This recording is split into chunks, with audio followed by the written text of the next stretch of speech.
Have you been looking for a practical tool that can help you as you've had a difficult time with sleep or with anxiety? Well, if so, I have something I really want to share with you. The intent with which you are thinking of using this tool matters much, much more than the tool itself. And I want to share with you perhaps the most insightful teaching that I ever heard. And this insightful teaching, it actually came from me eavesdropping into a dropping class. Today is mine in the comment. And I found a comment that kind of perfectly aligned with something exceptionally insightful that I heard just maybe a week ago, 2 weeks ago, something like that, that I, excited to share with you today. So actually, let's do this. Let's look at the comment, and then I want to share kind of this moment where heard this incredible teaching, and then we'll contextualize everything. Hope will bring a lot of value to you. So without further ado, let's look at this comment. So this is a Talking Insomnia episode, Talking Insomnia number 78, where Nema shares her story through insomnia. And then Natasha commented 10 days ago, what's the tool that helped? And I saw that comment, but as it was clearly for Nema, I didn't, reply to it.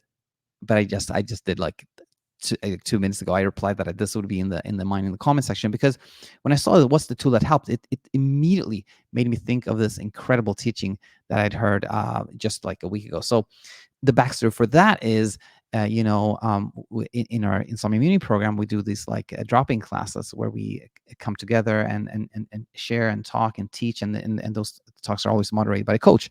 And one of our coaches was actually Coach Michelle was moderating. And I can't remember why I was looking at this class, but I think I was curious to see if one of our coaches in training was there. Yeah, that was it. I was like, oh, did any of our coaches in training join? But anyway, I was watching this class. We record these Zoom classes, just for the students, of course. And then one of the students asked Michelle, "Hey, do you have a practical tool for me?"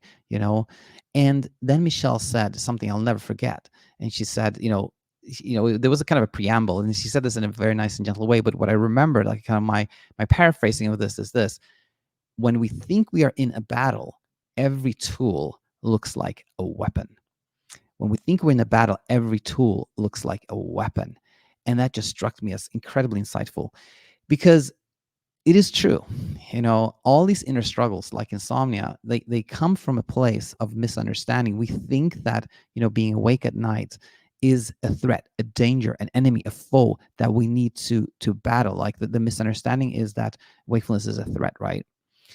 And when we have that mindset, then, everything that is presented to us can become something we use in that battle. It can become a weapon.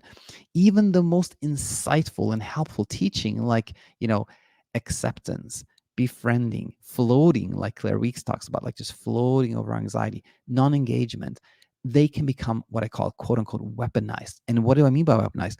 Weaponized is when the intent becomes to get rid of, to push away, to fight, to conquer something. For example, if we think, I'm feeling so anxious all the time, my day is just completely filled with anxiety. And we hear about like acceptance can be helpful. And then we go, oh, this is it. I'm going to accept away my anxiety. I'm going to break my anxiety with acceptance. Then we have weaponized this tool. We have weaponized it. We're using it as kind of something to beat something up with, to fight back with. And why that, of course, is not helpful for us is that when we use anything as a weapon, it just reinforces the idea that there is something we need to fight, that we are in danger, that we are threatened. So I thought this teaching again, that when we think we're in a battle, every tool looks like a weapon, was incredibly insightful, because that teaches us that it is our thinking that we are in a battle that is really, really tricky. And when when that thought changes, then everything changes. And so to Natasha and anybody else who's had the question, like what are the tools for me? I think there are many, many, many helpful tools. Like education, I think of as incredibly helpful tool. Just learning about ourselves, learning in our community here, learning about sleep, learning about insomnia. Education is a really, really helpful tool. What we talked about, what I just mentioned, like acceptance, befriending, all these things which are kind of like invitations to non-engagement, kind of like, laying down the weapons and no longer engage, it can be really, really helpful, of course, as well. And self-exploration, those are all really helpful tools. But again, I think the intention behind, like, why we're looking for a tool matters much, much more. And we can arrive at a place when we see that, um, when we look for something that can make it easier for us to experience difficulties without fighting, and then we're running away, then things really change. So when our intent changes, meaning I'm now looking for something not to stop or fight or conquer this anxiety, for example, that I'm feeling, but rather I'm looking for something that can make it a little bit easier for me to experience this discomfort, then we are on a really, really nice trajectory, because we're moving away from this narrative of the battle. We're no longer thinking of ourselves as being in a danger or in threat situation. And when that changes, when our intent changes, as kind of our intent of looking for tools changes, then really everything can become the tool that leads where we want to be. In other words, when we look at, I'm going to re-engage with a sport I haven't done in a long time, not to push away anxiety, but because that will make it easier for me to feel the way I feel, then, engaging in a sport, going to see friends, like, acceptance, befriending, all these things, everything that where the intent changes in this way, then becomes the tool we were looking for in the first place. Not necessarily because we kind of like found a great tool, but because our understanding changed, our intent behind, how we were going to use this tool if a way change. So for anyone that has been looking for a tool and etc., I hope this teaching can be really, really helpful.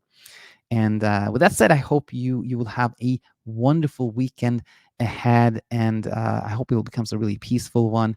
And if you are finding your way to where you want to be, then of course that is wonderful, and share it with us. Let us know in the comment section. That's always so nice to hear. But if things are tricky for you, if you're not really finding your way to where you want to be, if you're not really seeing how the where all the pieces of the puzzle fit in, if you're feeling alone, people around you don't really understand what you're going through, then please head over to our website, thesleepcoachschool.com. Check out our coaching options, and check out our free course. And if you decide to join, then we look forward to seeing you on the other side. That was it for today. Again, have a wonderful weekend, and I look forward to having you back next week. Bye for now.